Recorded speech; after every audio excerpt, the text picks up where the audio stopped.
I'm like, how can you do that? It's plugged in. It doesn't have a reflection. We're good to go? It's plugged in. Jessica, you ready?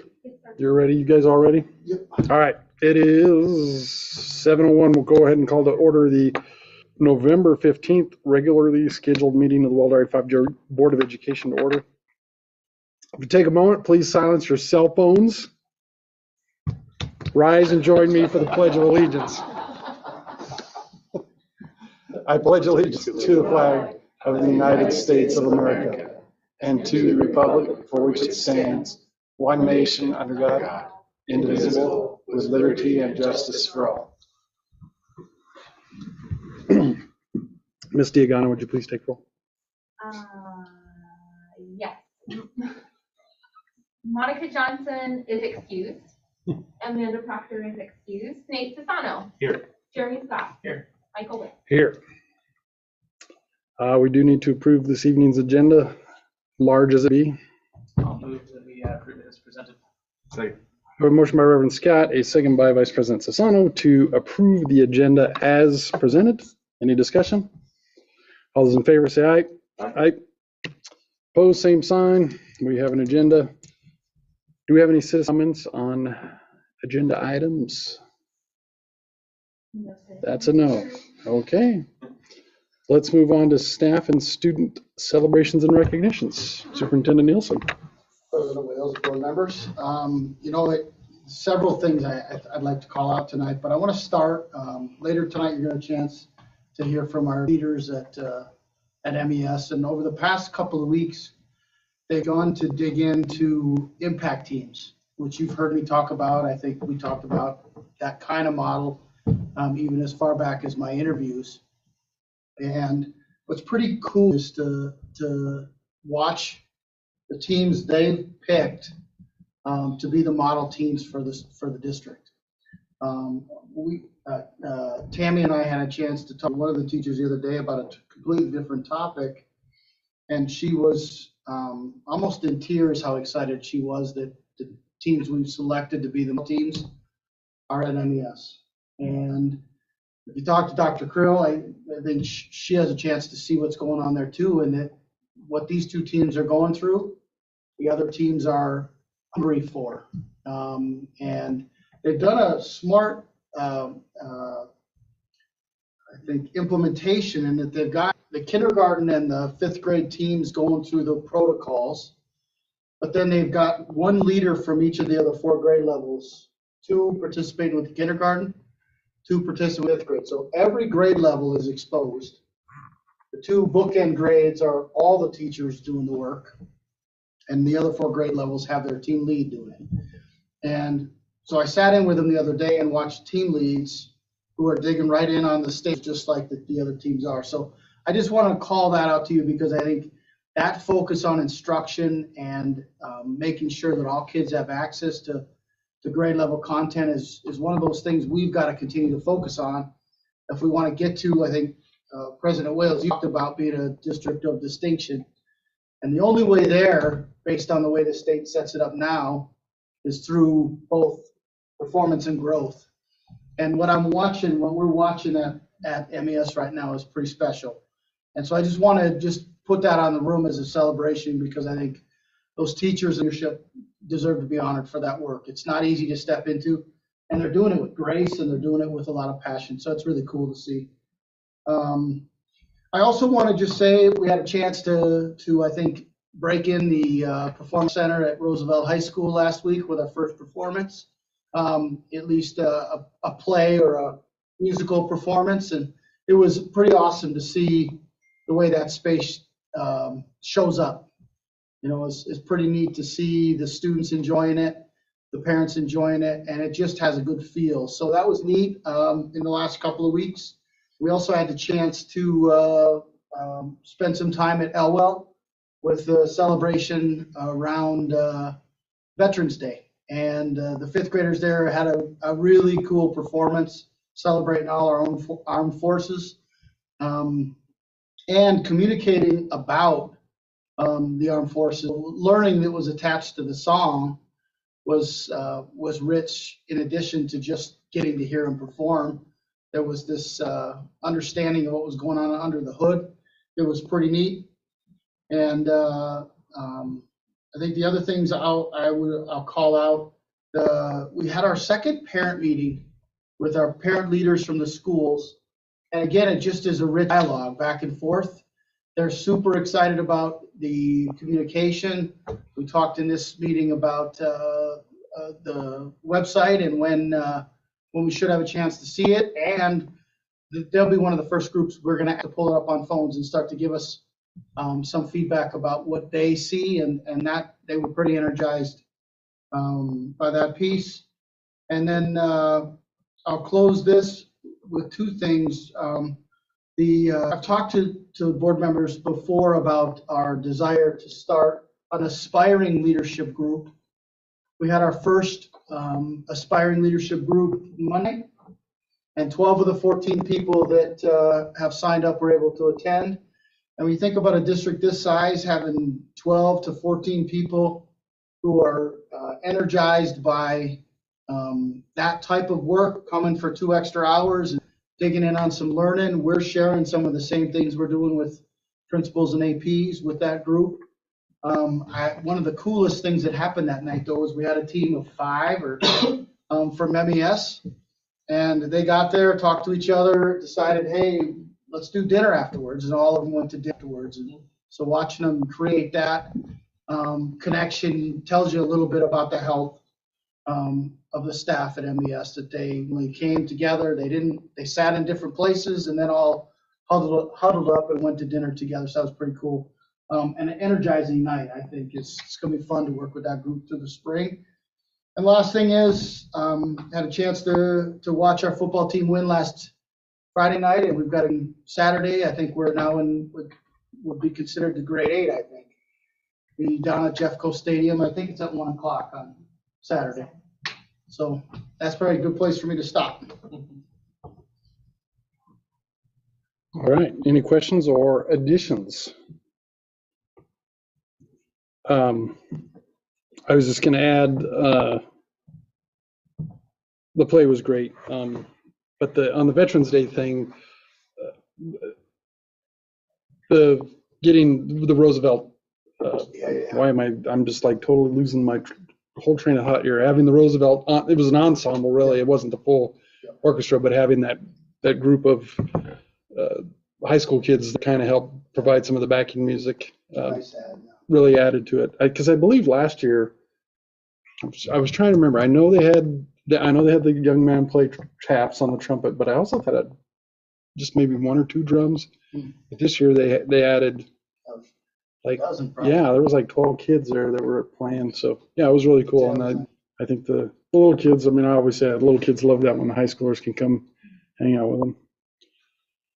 All right, well, let's move on to board reports. Gentlemen. Well, I'm still here. Surprise, surprise. Yeah.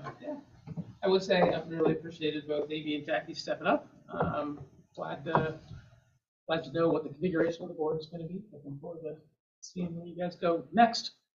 It's a good group together. I'm really exceptionally glad to welcome you guys and Monica and Amanda back.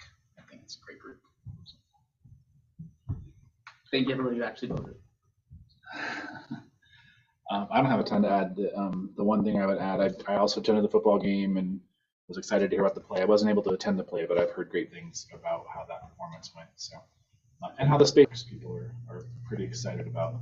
It's a little bit unique for our area, but I think it works really well. So, the other thing I wanted to call out is I did have the opportunity to attend the academic awards night at Roosevelt on Monday night, I think.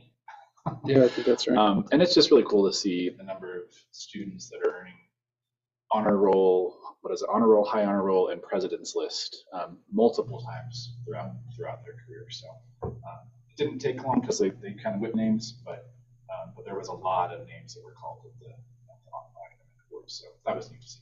That's all I have to add for tonight. Okay. You guys had buckets tonight, didn't you? I wanted to come over and send. I can't do that stuff on Wednesday nights. Was it good? I had it on my calendar, and it's like, I don't know that I can get in there and get out. And tomorrow night, we have, the foundation is having the teacher grant Right. presentation at the Milliken Event Center at Mad Russian, is that right? That's right. And so, see, silence in my pager over here. Board members are invited. They said there's going to be heavy appetizers, so feel free to show up for that. That's really all I've got. Tomorrow, we have a BOCES meeting, so don't think there'll be too much exciting going on there. I have plenty to report back to those guys about how awesome the school district is. So let's move on to the report from the superintendent's office. Oh, it's been a fruitful couple of weeks. I had a chance to spend time with a couple of you talking about how policy governance could work for this board and this district going forward. I look forward to further conversations as we pursue potentially shifting how we do that. Inside the district, we took some of the work that you all had engaged in around vision last year and have begun work with David Gregory and Scott around how to take that vision and make it into digestible, actionable chunks so we can create some strategic plan out of it for the next couple of years. So that work has begun. Tammy and I had a chance together to get over to CTE activity we have for 8th graders over at Ames Community College called Get Into the Guts. And it was pretty cool to see the hands-on work. My favorite station was they had it set up so 3 individuals could do a laparoscopic surgery, and they had it so you could go in. They had the camera and then 2, almost like the old game where you get shocked if you try to, and you could move stuff around inside the body cavity with the camera down in there. It was pretty, kids were pretty engaged in that. But each of the stations that we witnessed had some kind of hands-on work and talk to the students about what's possible and what certifications are available and what are some to go about it. So it was a neat activity. Weld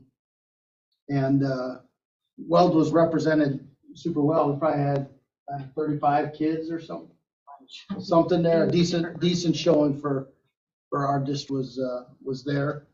And it was just neat to see how it was set up and run and engaged kids. We've had an AP meeting, a principal meeting, and an aspiring admin meeting, all of which we had a chance to do some similar things. We focused with all 3 groups, a specific chunk of it on understanding how we show up and making sure we recognize when we show up in healthy ways and when we show up in less healthy ways and what it looks like for each of us, which is a good activity when you continue to think about culture and leadership, how you show up in leadership, conversations and decisions and meetings, whatever the case may be, has a huge impact on the culture that you're able to facilitate and create. So that was it was fruitful in all 3 accounts. And then Assistant Superintendent Kramer and I attended a couple-hour session last week with 2 members of the Civica board. Maybe it's 3 members of the Civica board. I don't know exactly what Jessica's role is. She's not a board member, but she's like they talked about her like their superintendent on some level, like she's their kind of go-to person that they look at to help them understand what to do. And Is she kind of running the school?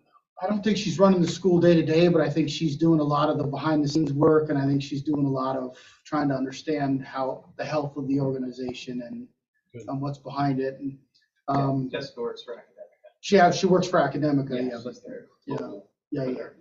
And then Aaron was the 4th person that was there who used to work for us, now does finances for Civica, plus I think 4 other schools in the Colorado contingent. So I thought it was a good meeting, and the whole purpose was to try to build an understanding that partnership is positive, and that our desire is to have an understanding of what they need to try to accommodate that and to, as we go through this process of relooking at the contract, that we're transparent about what they need and what it's going to cost to do it, us. They were open to that transparency. And in the process, we also had some, I would say, some real talk about some of the stuff that's happened behind the scenes. And I really felt it was a solid meeting, and I really felt a good partnership. I just have to call out Tammy. I think she was an awesome partner at the table with me in that meeting. And I think we probably moved the relationship with that board forward in that conversation. That's at least how I felt that walking out that day, and I think they did too. So further conversations, the preface of the meeting was to try to build a bridge so we can get boards together with boards, or both boards together to talk about that. They're eager to do that and to build kind of a relationship from this day forward. So it was fruitful. And that's about it. All right, questions or comments? I totally skipped over in the board reports, the policy governance meeting we had with Matt Cook. Because that was. I thought that was at the last meeting we talked about. Did we talk about it? No, we I didn't. think we talked about going into it, yeah. Yeah. You talked about you were going to do it. Yeah. Yeah. So thank you for bringing that up. All right, let's move on to we're on record time here. Let's move on to our CFO's report. All right, Mr. Everest. Who had the under? One of my first meetings went till after midnight, so we could make my last meeting the shortest one we've ever had. That'd be fine. We'll see what I can do. So thank you, President Wales, members of the Board of Education, and Superintendent Nielsen. Tonight, I'd like to give the board an update for a financial statement review, and then also give the board updates on student count, our meal count, and the mill levy certification update. So looking at the financial statement review, just general observations on our Fund 10. We've received just over 47% of our monthly budgeted revenue in October, and expended 97.5% of our monthly budgeted expenditures in October. Looking at kind of some highlights in individual schools, Millikan Elementary expended just over 109% of its monthly budget. That overage was due to some instructional furniture purchases, and there's a kind of an annual spike in their irrigation charges October. So that also contributed to that. It's just something that I don't know if they don't read the meter until October again, and then then we get that big surge. But going back over time, you can see that it's low, and then there's a big jump, and then it goes back down again. So that was the reason for Millikan Elementary. Pioneer Ridge expended 97.6% of its monthly budget. In their operations category, they did spend 150%, and again, that's due to the ongoing HVAC issues at that building. Elwell Elementary expended 93.71% of monthly budget. Millikan Middle School expended just over 100% of its monthly budget. Roosevelt High School expended just over 103% of its monthly budget. And and RHS being in a new building, they're still having significant purchases just to kind of move in to the building. So that's the reason for that overage. Our universal preschool program had collected almost 80% of its monthly budgeted revenues. And again, we're going to lump sum payment for our 3-year-olds in December. That will catch us. That should catch us up where we should be revenue-wise for that program. Moving on to district departments, just overall, district departments expended almost 90% of their monthly budgets in August. Our insurance reserve fund has expended almost 78% of its annual budget, and again, that's due to the primary expenditures fund, our property, liability, and vehicle insurance through SIDSIP, and those are paid in July. So that's completely to be expected for this fund. In our food service fund, we've collected almost 159% of our budgeted revenues for the month. Our year-to-date revenue for food service is just over 28%, so that's in line with where you would kind of expect to be at this point in the year with that. Our charges to Sodexo are running higher than budget due to increased participation in the food service program. So our contract with Sodexo, it's basically we're basically charged per meal. So the more meals we serve, the more the higher the charges are to Sodexo. But then also the higher our revenues are because we serve more meals. So it's the revenue and expenditures go up in tandem in that regard. And then we will be making an adjustment in the supplemental budget to reflect that new reality in that fund. On to our grants fund. We have started to receive federal revenue. In grants fund, our year-to-date budgeted revenue received is just over 29%, and our year-to-date budgeted expenditures are 24.85%. So again, you know, kind of in that range where we would expect at this time of the year. The activity fund has collected over 193% of its monthly revenue and expended 64.66% of its monthly expenditure budget. And again, this is due to fundraising activities in the fund. You know, you raise money in the beginning of the year and you spend it at the end of the year. So, or you know, towards the end of the year. Our bond redemption fund, you know, again, kind of a broken record with this. We won't see significant revenue collections until this spring with our local property taxes, and we won't see significant expenditures until this month, December, and in June is when our interest and principal payments are due for that fund. Our building fund, building projects are continuing apace. We are, you know, getting some local revenue in the fund from the idle cash that we have in our Hollow Trust account. That's actually generating significant interest for us. And then finally, our capital reserve fund. Our October revenue in this fund was a mix of cash in lieu from Johnstown and an insurance claim reimbursement that we received. Expenditures were financing payments for the auditorium at the new, well, the soon-to-be Roosevelt Middle School, and bus lease payments for last month. Looking at student count update, as we know, our count date this year is October 2nd. I have some solid but still unofficial numbers to report to the board tonight. District auditing of student count information has been completed, and student count information has been submitted to CDE. Final step is for CDE to go through their duplicate student process, and we're really not expecting many changes from that. Although we have, since I put this presentation together, Mrs. Rodriguez has found 2 more students for us, so you can add 2 to the K-12 numbers for us. Keep digging. I encourage your investigation. I'm not going to ask where she found it. It's best you don't know. Yeah. Student count update for the district.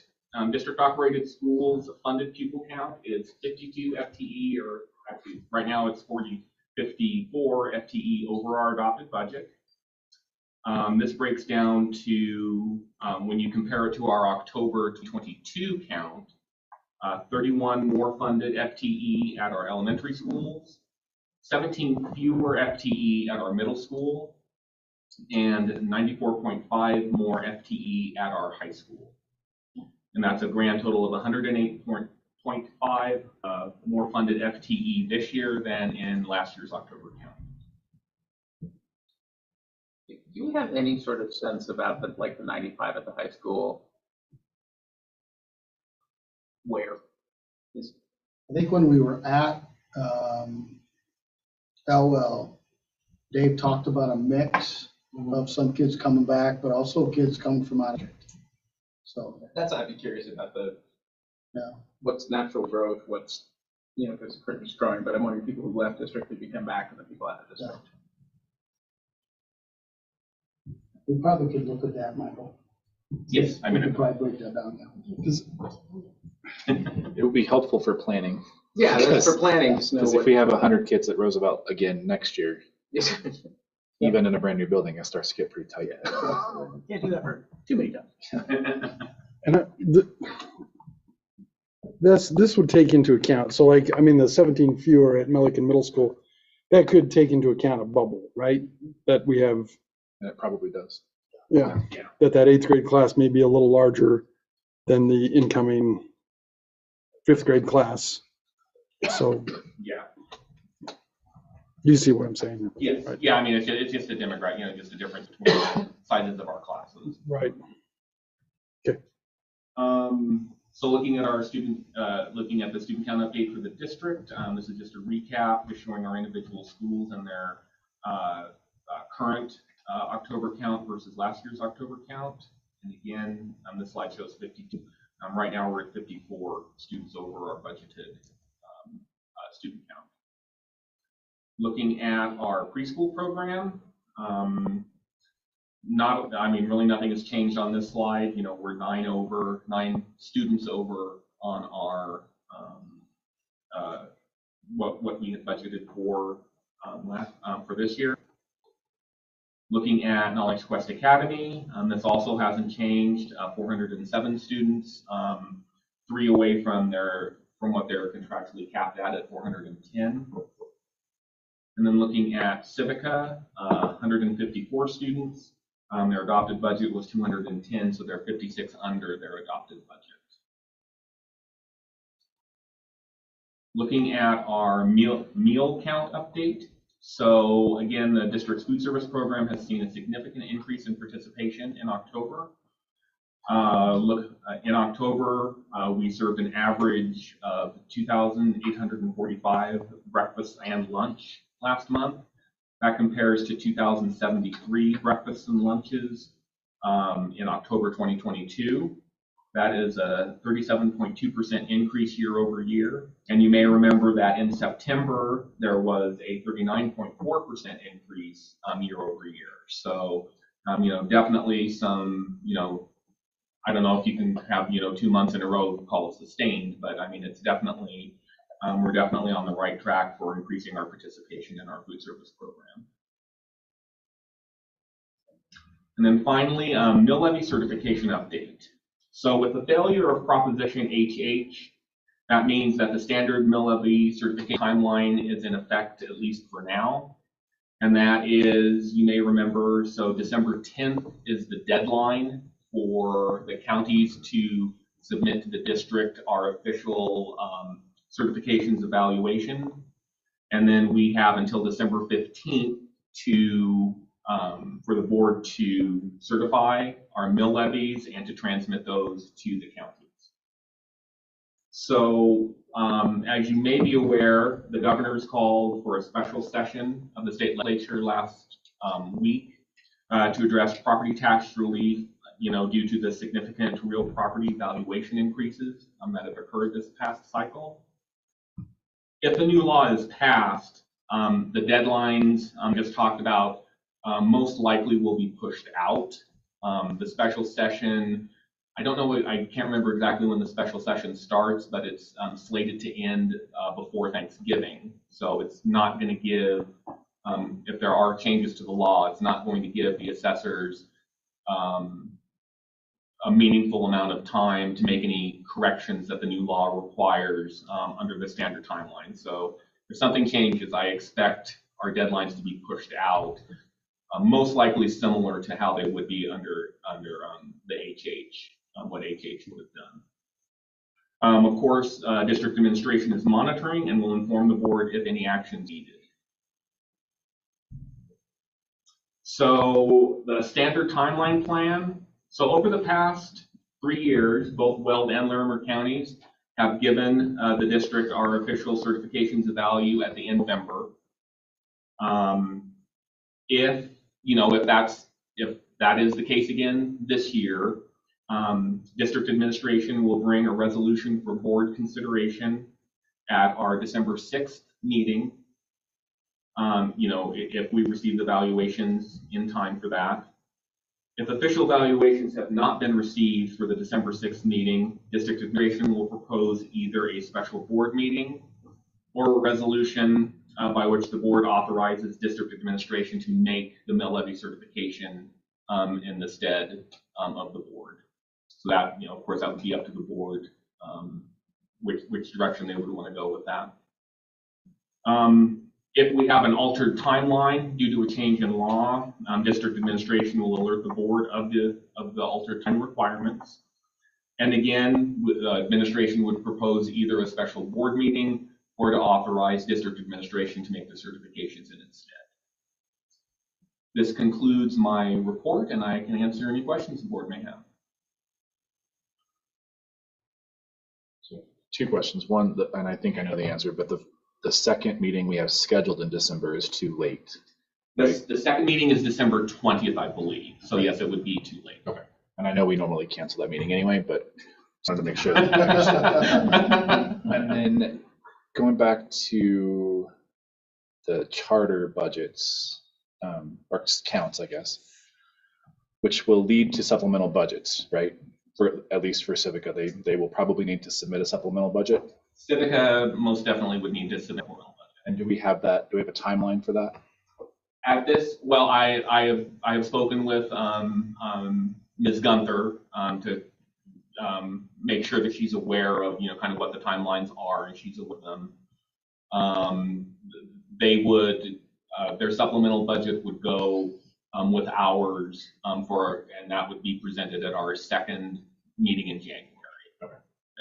The supplemental budget needs to be approved by January 31st. For both the charters and for us. For everyone, yes. Okay. And we wouldn't expect a supplemental budget from KQA because theirs is pretty much on target. They may or they may not. Okay. But definitely for Civica, they'll need to make some significant adjustments. Okay. Thank you. All right, any questions? Other questions for Mr. Everest? Good timing. All right. Thanks. Thank you. We'll move on to our consent agenda. Our adopted rules of parliamentary procedure provide for a consent agenda listing several items for approval of the board. Single motion. Most of the items listed on the consent agenda have gone through board review and recommendation. Documentation concerning these items has been approved or has been provided to all board members and the public in advance to assure an extensive and thorough review. Any item may be removed from the consent agenda at the request of any board member. Otherwise, I would entertain a motion. Go ahead and move that we approve the consent agenda as presented. Second. I have a motion by Reverend Scott, a second by Vice President Sassano to approve the consent agenda as presented. Ms. Diagana. Nate Fasano, Yes. Jeremy Scott, Yes. Michael Whale. Yes. We'll move on to our special business, Milliken Elementary School Performance Framework presentation. Superintendent Nielsen. Thanks, President Wales and board members. With us tonight, we've got our administration from Milliken Elementary. Whenever you're on a improvement plan with the state of Colorado, there's several things you have to do. I think the team will walk us through some of the timeline tonight, but one of the steps in the process is to come before the board and talk about what your preliminary plan is for improvement, which is what we're doing tonight. So tonight we'll be talking to you about what the plan is proposing.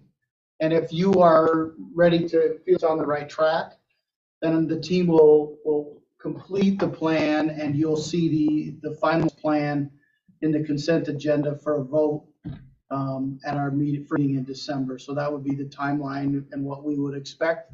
But again, tonight they're here to talk us through what they're looking at and sort of how they hear the timeline they've gone through this fall as they've done their what I consider to be really good work at MES. So I'll turn it over to our team. Thank you. Thank you, President Wales, esteemed members of the board, and Superintendent Nielsen.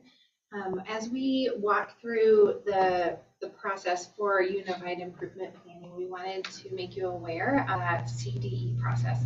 So it follows this pathway, whether you are in priority improvement, or have a priority improvement designation or a different designation across the state. So we gather data, we review performance, describe those trends, talk about priority performance challenges and root causes, and set performance targets, identify major improvement strategies, and then what implementation benchmarks and measures can measure how we are progressing through that. So we'll talk through some of those processes and the steps we took to get here. So we began with stakeholder engagement and really had our building accountability committee. We have 12 parents and staff members attend our initial meeting where we discussed that data and what it means. They participated in setting some priority performance challenges and a beginning of a root cause analysis. When we did a similar process with the staff, and Mr. Plaisance is going to talk about that. Yeah, on October 13th, spent a couple hours with our staff, digging deeper into the data, and like Dr. Crow was saying, really trying to focus on our prior performance challenges. It was a really fruitful opportunity because not only did we dig deeper, I mean, sometimes living in data is difficult, and especially if it's not the way you want it to be, but we had some great conversation around it, and we broke the staff up into some different cross sections of the building and departments into like 8 to 10 different groups. We were participating in those as well. And as we were looking at the root cause analysis, we were going through a protocol, a 5 whys protocol. And so that's what you'll see here. Sorry, You're I good. thought I was on the wrong side, and then I was like, oh. No, you're good. You're on the right one. So as we were going through it, we were trying to really dig deeper into what is the real cause. And so this is actually an example of one of the groups in the process. So go ahead and hit the button and I'll go through it. So what is we took this, and let me go back a step. As every staff member, we were trying to come up with what is these performance challenges. We each one took those, and then we moved into a different group, and in that group we chose one of them, and then we dug deeper. This is the very first. Why is tier 2 and tier 3 not supporting these students? So as we were looking at our data, that was one of the staff members said that's an issue. So then it went into the next question, or not before the next question. It was because we have a large population of students in tier 2 and tier 3. That's what our data shows. Okay. The next one was then, why do we have a large population of students in that tier 2 and tier 3? We went to because tier 1 instruction not rigorous enough. So we are just continuing to go deeper in this discussion. The third why was, why isn't it rigorous enough? Then 2, because we have to reteach skills from previous years. All right, let's go a little deeper. Why do we have to reteach these skills? And then they got to, because students are not retaining or did not learn to begin with. Led to another question there. Why are students retaining or not retaining and gaining these skills? And then finally, our instruction cycles do not consistently meet the rigor in the Colorado academic standards. So if we look from the very top to where we ended up, and we did across the board in all 8 to 10 groups, looking at those challenges and digging deeper. And then from there, Dr. Krill. Yeah, so there we check to see whether those root causes and our priority performance challenges pass these 2 tests. Are they adult-based and not student-based? And are they within our control? And so in looking at those priority performance challenges, our instructional cycles do not consistently meet the rigor of Colorado academic standards. We lack collective clarity around formative instructional cycles to progress all students to mastery. And we lack consistency around teaching foundational skills embedded into grade level expectations. Each of those pass that test of those are adult actions that we can take that are within our control and make us able to meet those student needs and progress our student data. So from those, we developed 3 major improvement strategies. Best practices across the state are to have 3 or fewer so that you can really hone in and focus on meeting that strategy and making your goals. So the first one is provide aligned, quality, standards-based best first instruction across all content areas. And to do that, we have regular data meetings with grade levels in mathematics and literacy to evaluate students based on those priority standards.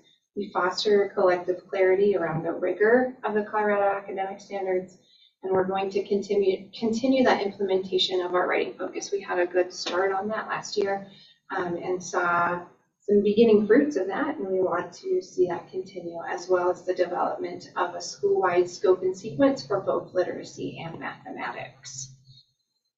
The second major improvement strategy is collaborative data-driven discussion. You can see how those kind of move together.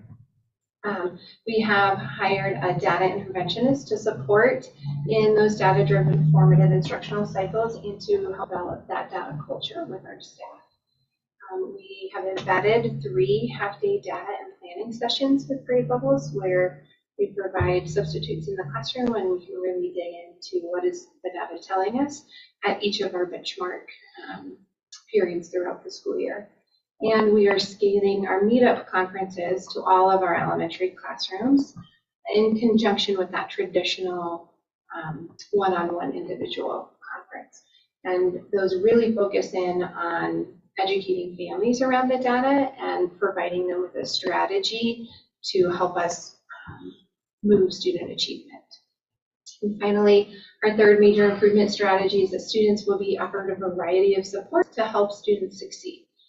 That's continuing with our Watchdogs DAD program, continuing with our student liaison program for that social and emotional development. We have systematized layers of support for students with our mental health support team and redesigned and implemented changes to our intervention program. And finally, our Night Success Lab Intervention and Enrichment is continuing this year through that 21st Century Schools grant as well. So the next steps, we will seek feedback from the Building Accountability Committee on November 27th, first day back from Thanksgiving break. And then at our next staff meeting, we will ask for feedback at that as well.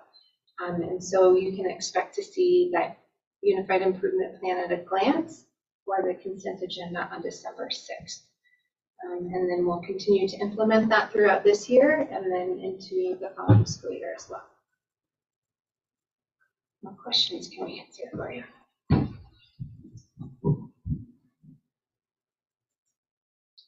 I don't know that I mean, I have a question just out of temporary curiosity. Yeah.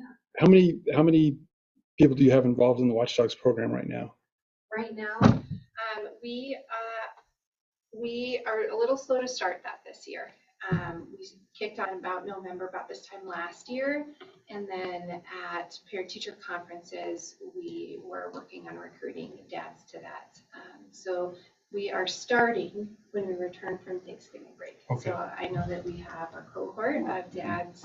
I want to say there's about 15 to 20 dads right now that are on that list. And there are quite a few more. Yeah. We're just looking at their calendars and we're going to get back to us. Yeah. So, but those 15 to 20 are real solid folks that are committed to the program and we're part of it for the most part from last year. So glad to have them back. Yeah. Have you used this root cause analysis approach before? This is the first time we've done it whole staff, Okay. and with that Building Accountability Committee. So the 5 Whys protocol is a very typical protocol, but you tend to see smaller groups doing the UIP work. We really wanted to make sure that it was shared and distributed among the staff, and so a shared process helps to create that ownership of it. That what you saw in that 5 Whys was one team's actual thinking process as they went through it. And when you think about going from not being involved in the UIP to digging deeply into the underlying issue, it's pretty powerful. Yeah. Do you feel like was there good consensus amongst everybody that like, yep, you got to the right place as you were going through those?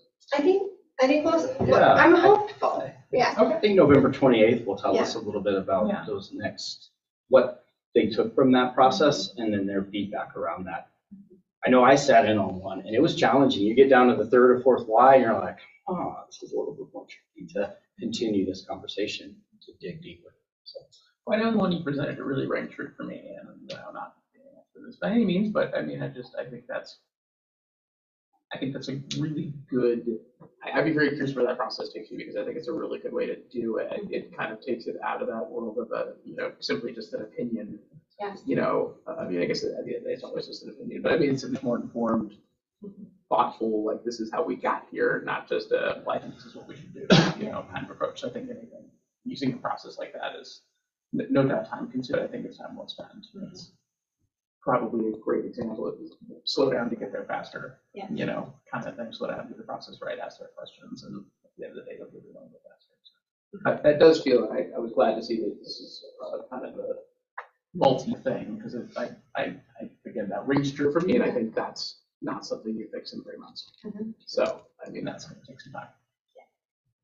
I was again, no questions, but I was going to say something similar that when we met with you guys at the school for our work session, you talked about how we focus on, we're on improvement plans, we focus really hard and we do really well, scores come up and we get off the improvement plan and then we kind of go back down. Right? And what I hear you guys talking about when we're looking at this plan is not that, it's how are we going to make things better at our school long term. And so you asked if we like where the plan is going. I like where this plan is going. I think we're on the right track. Because I hear all the right things about making sure that we're building a plan long term, not just to get us off this improvement plan, right? So good work. I think it sounds like the right. I'm excited to see where it goes. I'm really excited to see the teams that you talked about, the model teams, and how we can then put those into the other buildings, or do something similar in our other buildings to expand what you guys are doing at MES. Because I think what you're doing is great. And when you looked at those issues, impact teams is not one of those things that's really called out. It's embedded into different layers within that. So I think we didn't say it's this impact team's work, but it really is that work around it. Yeah. And I apologize, I don't have any other questions, but as I'm going back to our last meeting, or it wasn't our last meeting, it was 2 meetings ago, right? Work session. Yeah, 2 meetings. And then seeing here, I'm sitting here thinking to myself, so between the DAC and my time on the board, I've seen close to 8 UIPs. This one bar is the most thorough as far as your analysis has gone. And then the plan itself is so comprehensive and logical. Like Vice President Sassano said, I'm really excited to see how this plays. I'm really excited about the data interventionist. Because I know, speaking with, I need cue cards or something here tonight. What is going on? KQA, that they saw really strong jumps in growth by utilizing that data interventionist and being able to see stuff at grade level, even at a class level. So I'm excited to see how that works for you guys. This is by one of the best improvement plans that I've seen, and it's because it's I don't want to take away from other plans I've seen, but this one again, it was just very thoughtful and thorough analysis, and then the plan itself is comprehensive enough to address all the issues that were found. So good job. Our teachers did a great job engaging in that process, contributing. I think that's huge too. I think it's going to be super important to. I think along with that, I think one of the big letters is just the importance of engaging in that analysis and process, even outside of, this is sort of a mandated thing because of what the status, where the school is, but there are probably other areas in the life of the district that, we could learn the lesson to. It's like, well, taking the time and doing that, really taking to do the analysis well up front and make sure you're working on the right things and everything's important. And I do appreciate, as what name, I'm sure for some teachers, and for a lot of instructors, the data-driven approach is a good challenge.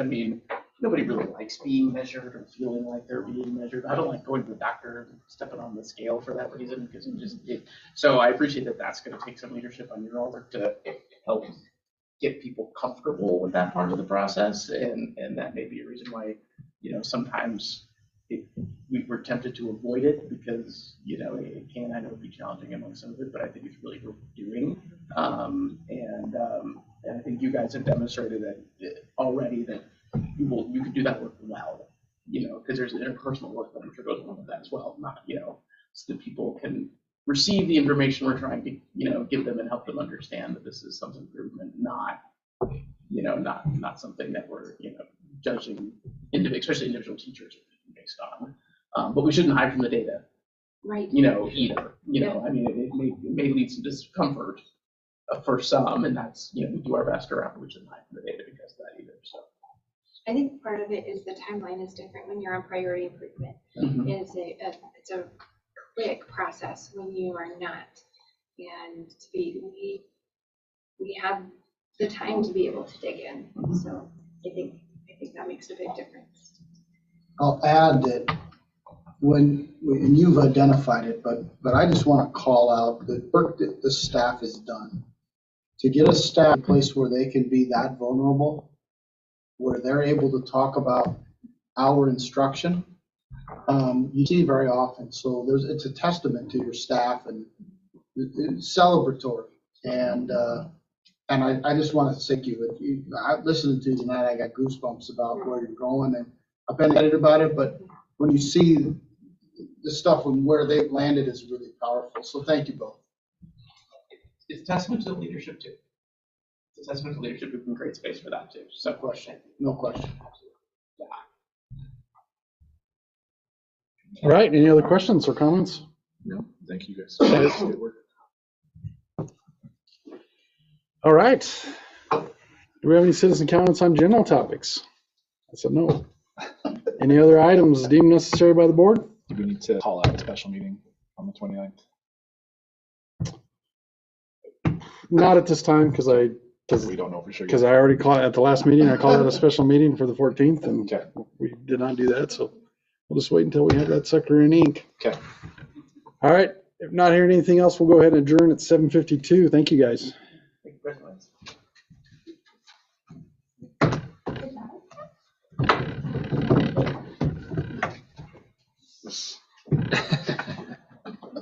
Oh, we know.